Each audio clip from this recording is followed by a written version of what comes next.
folks. Welcome to Season 2 of the TA Table, the official podcast of the Teaching Assistants Training Program here at the University of Toronto. We're your hosts, Estefania Toledo and Elliot Fonarev.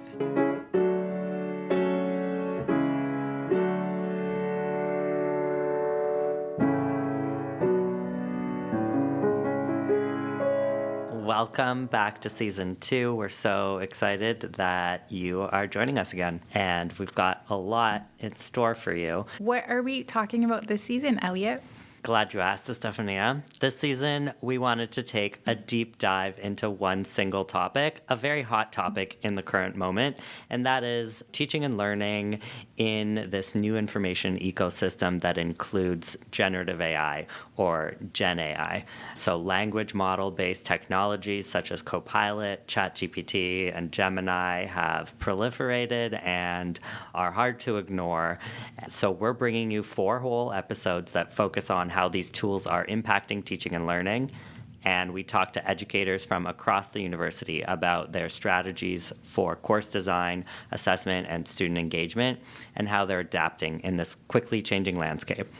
I feel like we totally needed this season. It's coming at such a right time, especially because we've both been teaching this semester. And through these conversations, I've actually been inspired about how I can better support student learning in my courses. But before we begin, let's get some definitions covered. So generative AI, and maybe we can just say GenAI for this, is artificial intelligence systems that can create new content. So that could be text, images, code that's based on patterns that are learned from pretty big, we could say vast data sets.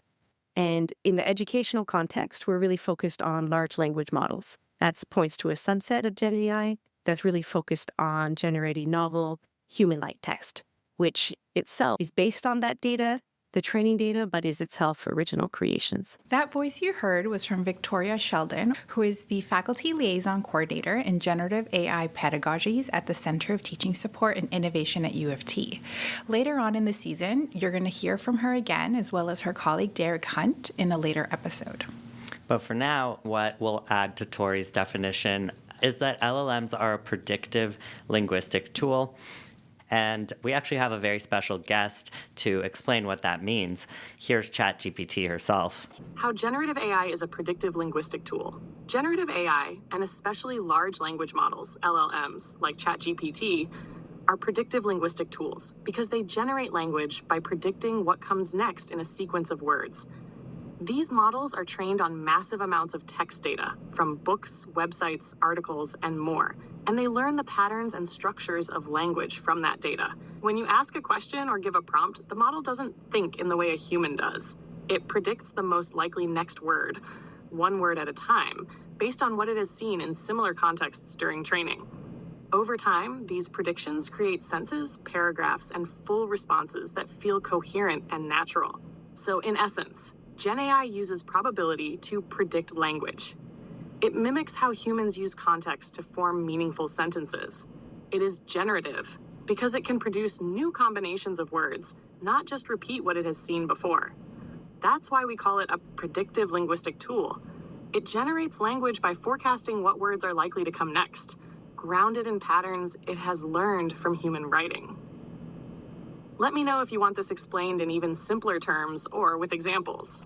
So yes, that was an AI-generated voice narrating text produced in ChatGPT in response to my prompt asking it to explain how generative AI is a predictive tool. Oh my goodness, I loved how you invited the special guest. Given this sort of capacity that this technology has to produce this coherent output, sound very human, and sound really good, this technology presents us with new challenges and opportunities in teaching when it comes to information literacy, accuracy, and academic integrity. We're kicking off this episode by bringing you a roundtable conversation with 4 graduate student educational developers who held teaching positions within the last couple of semesters. They were either course instructors or teaching assistants, and they're here to discuss some of the challenges and opportunities with GenAI tools and learning environments.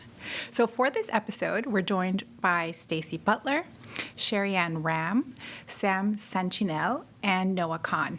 I'm hoping that we can start with a round robin of introductions. If you could introduce yourself, tell us about your department, and share your initial reactions to GenAI and how it has influenced your approach to teaching.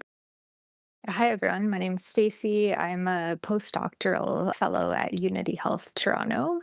Prior to my postdoc, I completed a PhD in the Institute of Medical Sciences at U of T.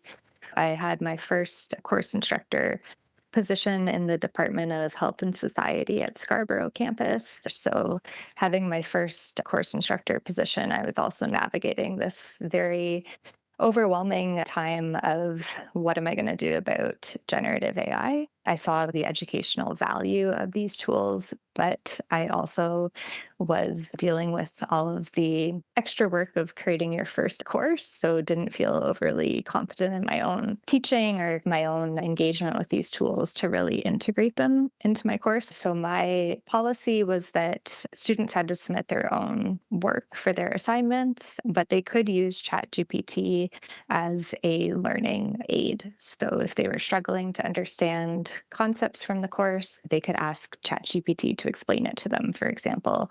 But iterating that their first resource that they should go to should be myself or the teaching assistants. Second should be readings or resources that we're providing them with. And then ChatGPT should be a last resort, reminding students that it might not explain things to them in the way that they need to know it for this course. That was the approach that I've taken in the 2 courses that I've taught so far. But now that I'm becoming more familiar with what generative AI can do and how it can be integrated into the classroom environment, I'm looking forward to engaging with it in different ways and really integrating it into my course more. Hi, everyone. I am a PhD candidate in Women and Gender Studies. And that's Sam speaking, who is a graduate educational developer at the TATP. Similarly, last year I was TAing for this massive course, and it's like, wait, what are all these patterns I'm noticing in student writing? Why does it sound so weird? Why are they making weird puns with metaphors in this way? There was no guidance with it. It's just kind of thrown into the wild of what is Gen AI? How do you deal with it? So once I got the opportunity to teach a course in the summer term, I started noodling around similar to Stacy. Like I didn't just want to be like, don't use it. It's evil. But thinking further into how can students use it as a tool to support their thinking. Hi, I am Sherry-Ann, and I graduated from civil and mineral engineering. I come to AI in a slightly different way from my colleagues because the first course I taught was in engineering. It was a shared course from civil undergraduate engineering and School of Environment. The way the course was designed was not to have too many writing assignments. They had 3 very closely supervised exams. I wanted to move away from that format. I had a group assignment, a creative assignment. I did not ban AI in the classroom. I did, however, ask them to be transparent about it. I feel as adults, we should all come with honesty into the classroom. The way it affected the actual project, though, is I saw a wide range of usage of AI. I was happy to know that students were transparent about when they were using AI. So I was really happy that they were accountable. And I was also happy that many of them did not use AI. At least for me, I felt it was a deeper learning experience for those who did not choose to use AI. Gen AI is potentially harmful in higher education, especially in institutions that accept students who are driven by academic grades, because they may have a higher workload and as a result may use AI as an accessory as opposed to doing all the work themselves. As with any tool, AI could be beneficial if used in certain ways, but perhaps detrimental in other ways. Hi, everyone. My name is Noah Khan. I'm a PhD student in the Department of Social Justice Education. My initial reactions to generative AI have largely been observatory. I feel as though I'm just watching diverse opinions be raised around this thing that I myself haven't really formed an opinion about.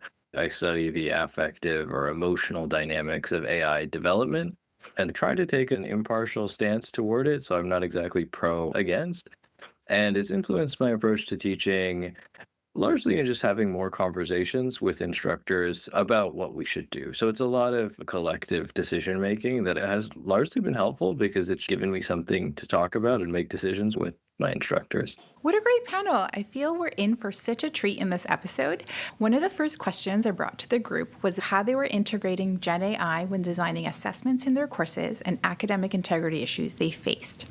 Let's start with Noah. One of the assignment structures that I've seen after the advent of ChatGPT has been letting students use generative AI.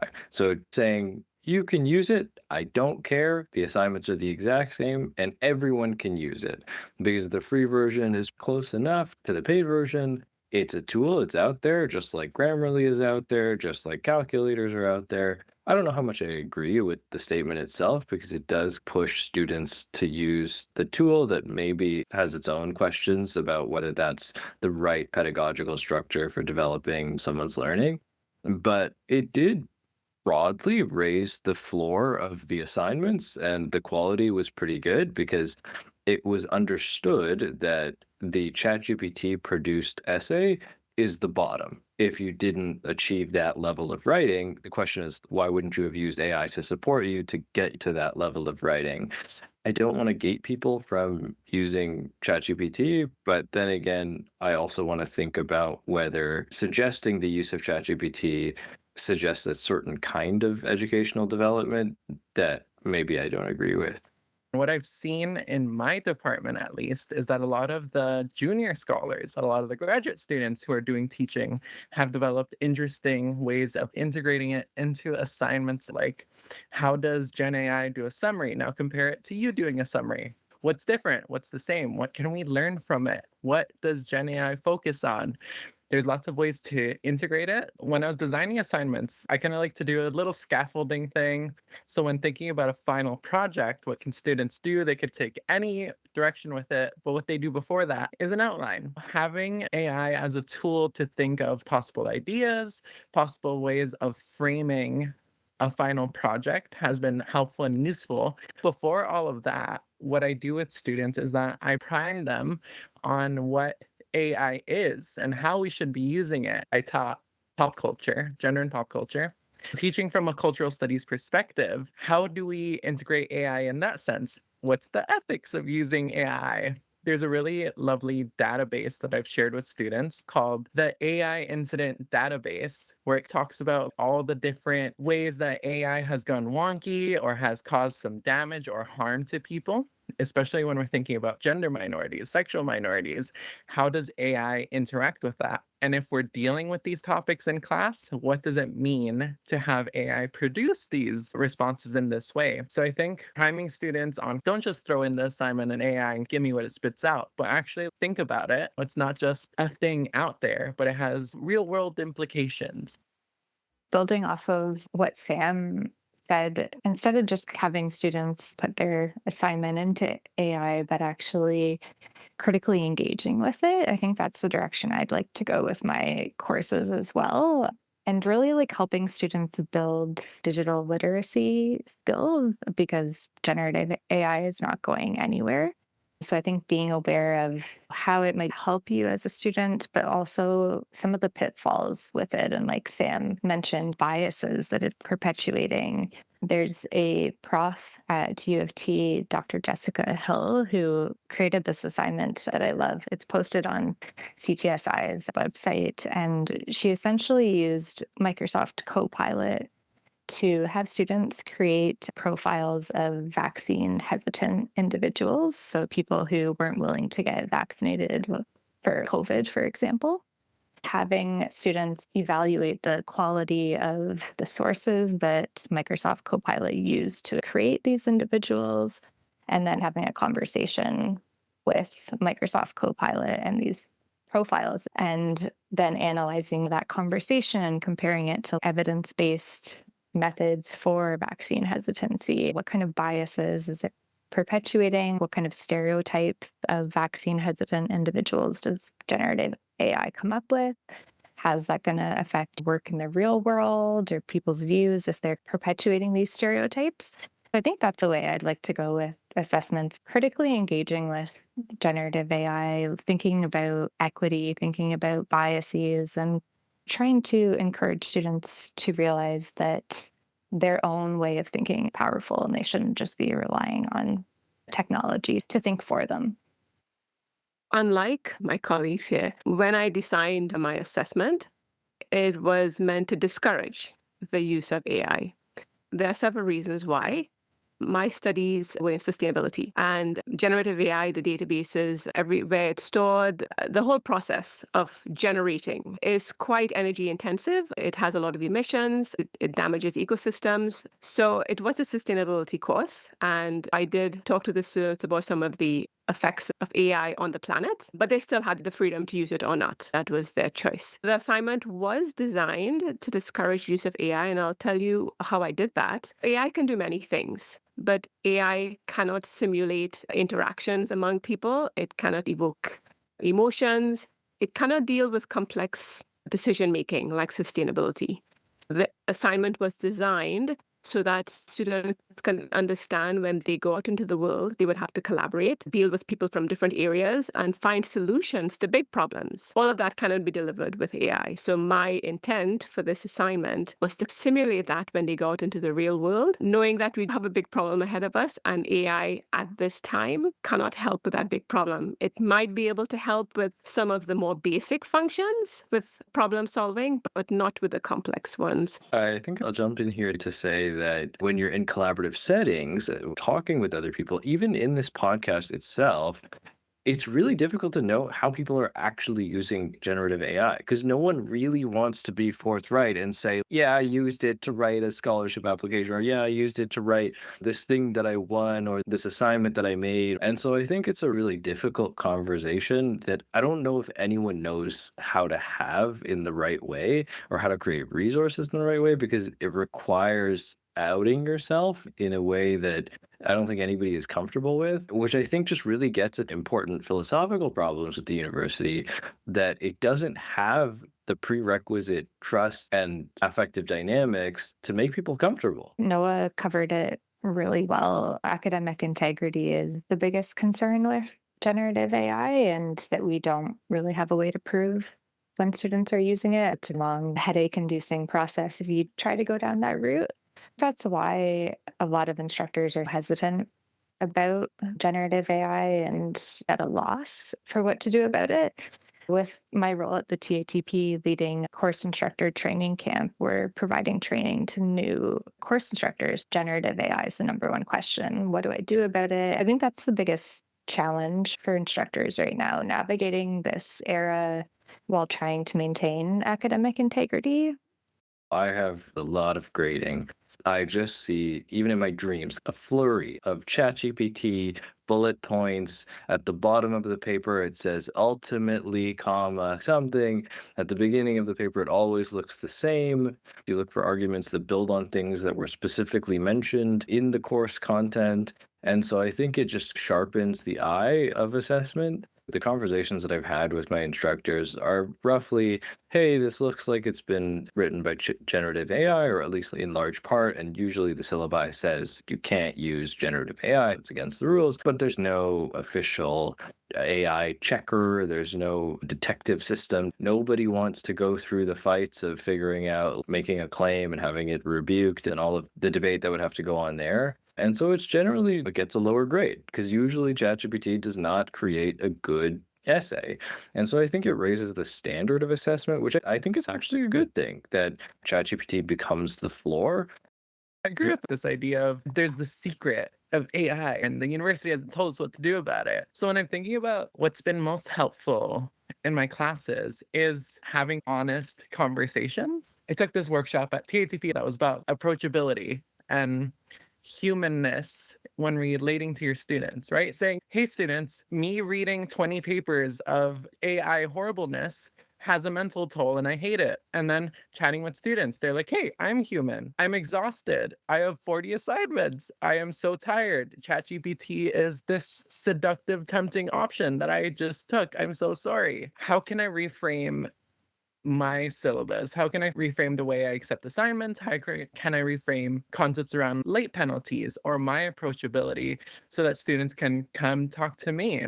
One thing we did in a class I was TAing for last year was that at first it was just a grader position, but then we had a lot of generative AI issues. So this year we switched it to having tutorials and developed a stronger relationship between teachers and students. And we did see what we think, because of course it's hard to validate that drop of AI use, having that forthrightness, being transparent with your students, saying, we get it, it's tough. So it's not necessarily thinking about AI in itself, but it has all these other equity concerns for your students. How are students doing work in the first place? Why are they using AI?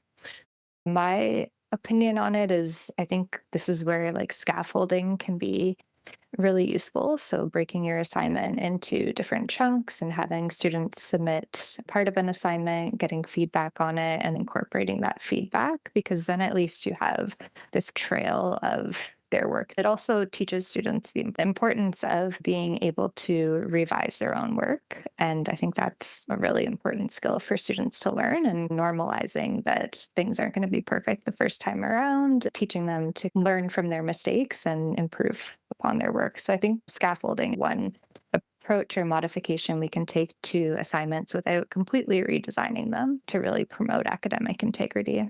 What I've seen instructors doing is having more in-class discussions and oral presentations. Sometimes when the instructor has these types of activities, they will give the prompt in class at the time that the student has to use or come up with some discussion points. The students don't have time to go to ChatGPT to find responses. They immediately have to see those prompts and have these conversations. And then right after the conversations, maybe do a small presentation. So these kinds of activities not only ask the student to think for themselves without having the AI act as a support, but also teach them social skills that they would need when they go out into the real world. I don't know how it's going to be in the workplace in the next few years, but I still think conversation and discussion will be required. These types of activities can help with AI and also help with building some professional skills they might need later on. I have a friend in my department who was teaching a third year class, and one of the assignments was to develop a summary of this reading. So they were tasked to put into GenAI, and then they graded the assignment to see how close to it actually is and how bad it was. That was one of the first assignments of the year, actually, that dissuaded students as a result from doing that, funny enough. And that ties into talking to colleagues, because this just came up in a conversation about our classes, right? What are you doing? And I was thinking, oh, I could do that in my class. Yeah, I've came across some resources that the Center for Teaching Support and Innovation has posted. They actually have an entire web page dedicated to teaching with generative AI. And then they also have profiles of instructors at U of T who are using generative AI. That's been the main place I've been going to get inspired and see what other people are doing. They also host some workshops on it as well. They have a Working with Generative AI series. I personally resonated with Noah's comment around the flurry of bullet points generated by ChatGPT essays. It also haunts my dreams. And, what I've actually done this semester is I've turned my frustration into learning moments where I facilitate conversations on the ethics of Gen AI, and I've actually designed activities where students are critiquing the AI input. This has worked really well in my courses. Now for concluding thoughts, we know that Gen AI is here to stay. What does the future of Gen AI in higher education, specifically in teaching and learning, hold for us? I'm sure everyone's aware. There's this conversation around what is generative AI doing to higher education? Like, how does it change the mission? What's going on? And I'm not entirely sold that the mission has changed, that the pedagogical outcomes are different. I think maybe if you were teaching digital literacy already, you would have something new to teach. But if you really stuck to your pedagogical principles of what are the outcomes of what I want students to learn and to be able to express, I think if they can do that, whatever method they choose, if it's through generative AI, and they're able to produce the thing that you're asking them to produce, I'm not sure what the real issue is there, because then it just seems like your pedagogical outcomes need to change. But Until then, it seems like you can just grade ChatGPT written essays lower because they're often worse. And if they are good, then perhaps the student has edited the ChatGPT written essay in a way that really does demonstrate that they know what they're talking about. There has to be deep consideration about whether the technology really does fundamentally change the mission of what you're doing. And I'm not sure it has. I actually think it's pretty good advice because, like you said, Noah, if the goals of what you want students to get out of the course are staying the same, and the way that they're able to do that is by utilizing this new technology that's clearly not going anywhere. If they're learning how to use it properly and in a ethical and responsible way, then maybe that's not such a bad thing. I think for new course instructors or teaching assistants who haven't taught their own course yet, but might be doing so in the future, the earlier you think about your approach to generative AI, the better. Don't wait until just a few weeks before you're going to teach your first course. Really start reflecting on this now. What's your own personal take on it? Individualize it and do it in a way that sits well with your own values, really thinking about how you're going to be able to engage with this tool, ensuring that you're doing it in a way you're comfortable with. So being familiar with what the capabilities are of some of these tools as well. I think that's a really important skill for us to all learn and not being overwhelmed by it. What I'd say for people starting out is to be kind to yourself, be kind to your students. I have so many moments of just anger grading, but approaching it from it's okay. How can I improve my teaching? Improving your teaching by improving your pedagogical toolkit has been helpful. Maybe we should be including active learning and low stakes activities in our lectures. Maybe we should not consider grammar to be the most important thing, instead be grading for content. These are actually excellent ideas. Anxiety is normal, but it doesn't have to hamper you down. It can even be something exciting. Be kind to yourself and your students. This is not for AI specifically, but for post-secondary education in general. We do need to challenge our students to think differently, to do things differently. My advice to new instructors is really think deeply about your pedagogy, what you value, what's important for you, and try to have that in class. And I think go to class with enthusiasm. So when you're enthusiastic about what you teach, your students, for the most part, become enthusiastic as well. So adapt, remember your values, be enthusiastic, and try to have some deep learning in there as well. I feel that this sets up the season very well, and I took a few key takeaways from this conversation. I especially enjoyed Sam's approach of being authentic with students and bringing our humanness into the classroom. I also felt very encouraged by Noah, Stacy, and Sherry Ann, who continue to encourage us to anchor our decisions in teaching with our teaching philosophies and those values that we hold true to our teaching. For sure. I think just listening to those four members of our team talk, you can see how there's a spectrum of approaches to using Gen AI. Everyone is figuring it out as they go along. Yeah, like there isn't the right approach, just the approach that's authentic to you, that you hold to your values, right? And that's the only way that we can move forward as within our own teaching journeys. Yeah, and the question is, how do you implement this in your practice? I'm curious what listeners think as well, or how you've oriented yourself to this. How are you incorporating Gen AI into your syllabus, into your course design, and how are you thinking about it as TAs? If you have thoughts that you want to share as well, we'd love to hear it, and be sure to check out our show notes for other resources and upcoming workshops. In the next few episodes, we're going to feature some guests to do a deeper dive into this topic and discuss assignment design, how they support student learning, as well as professional development opportunities for CIs and TAs to help us continue build our teaching toolkit. Thanks for listening to the TA Table. Until next time. Bye. Bye.